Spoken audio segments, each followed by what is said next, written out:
Can you just talk a bit about Pierre? Because obviously he's been through a difficult time lately off the pitch, but you played him through the middle again today, and he just showed what he means to the team, didn't it, really?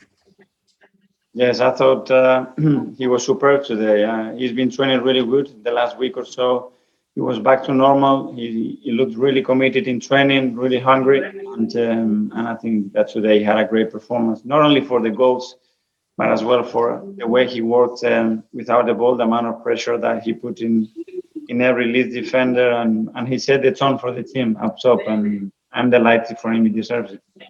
You get asked about it almost every press conference, but playing through the middle, is that where you see him now in this team? We have the options depending on the game, depending on the opponent, depending on the areas we want to explode and make the game easier for him. So I thought that it could be a good option today, and it worked well. And just finally, Kayo Saka again today putting another fine performance. Is there any player better of his age at the moment? I don't know. He's doing really, really well. He can still get much better. He's got that room, he's got the intelligence, and he's got the desire.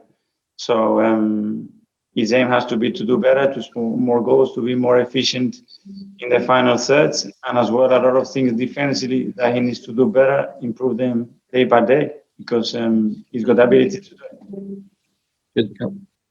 Thank you. Tim Thornton. Hi, Mikel.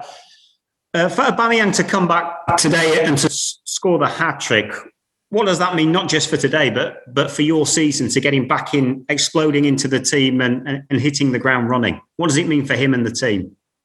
Well, we know that a big part of our future success is related to Oba being at his best and scoring as many goals as possible. If he's at that type of form, we're going to be closer to winning football matches. That's clear. And we cannot just rely on him, but he's a big piece of our puzzle. And you saw today again that when he's firing, he's a very difficult player to play against. Was it a little bit nervier than you anticipated in the second half? Because it looked at one stage as though you might go on and win by 5 or 6. It was a great first half to play the way we've done against this opponent, how difficult they make it, how organized they are. I think it was superb. At halftime, I told them there is a team that can bounce back and they're not going to stop, and they're still believing in that dressing room that they can come here and beat us. That is Leeds and what their manager inspires them. And you've seen that in the second half. They came out the blocks really quick. We scored the fourth one. We concede from a set piece. They found a little bit of light, and they throw everything at us. And it's true. They could have scored the second one. We could have scored 3 or 4 as well. And it became a little bit of madness.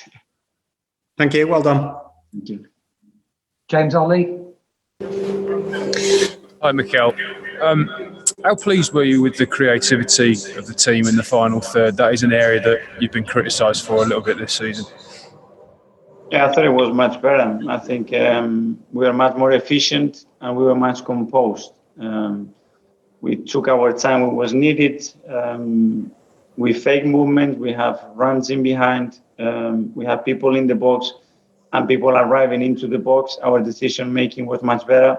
And then the efficiency, just when we were hitting the last shots, many of those, they were on target. And that's the difference when you want to score goals. And just on VAR, I know you asked about it all the time, but are you kind of clear in your own mind about what constitutes a penalty these days? Because we don't really know. I don't know. I was looking on the TV and I thought it was a clear penalty. And considering the penalties that we have been given against, I thought, well, this is going to be a penalty, probably a red card because it was the same decision against us. It didn't meant to be, so I don't know. I think we need some clarification that if possible. How frustrating is that lack of consistency, though? It's what it is. We cannot control it. They are trying to do their job the best possible way. I understand that, and some decisions, they are really hard to judge even when you have the TV right in front of you. But I don't know. I think what we are saying is, okay, let's be consistent. If this is a handball, it has to be a handball here. If this is a penalty, it should be here. That's all. And then we will, I think, accept the decisions. Thank you. Simon from the Standard. Hi, Mikel. You've obviously got a big week coming up now with Benfica and then Man City at the weekend. Is there any chance of Thomas or Kieran playing in either of those games? Do you know? It seems unlucky at the moment, but I don't. Probably if there is one player who's got a bigger chance, it's Kieran, because probably in the next few days he can start to do some parts with the team, but I don't know how he's going to evolve when he gets a little bit closer to training with the group. And on that note, how pleased were you with Danny Ceballos to come in today? Because obviously to fill the void with Thomas and Granit was a big ask. Yeah, I thought he was terrific, Danny. I think to play the way he's done against this type of man marking teams, where it's really difficult to get on the ball, have some time and exploit the qualities that he had. I think overall, he had a really good game. Thanks, Mikel.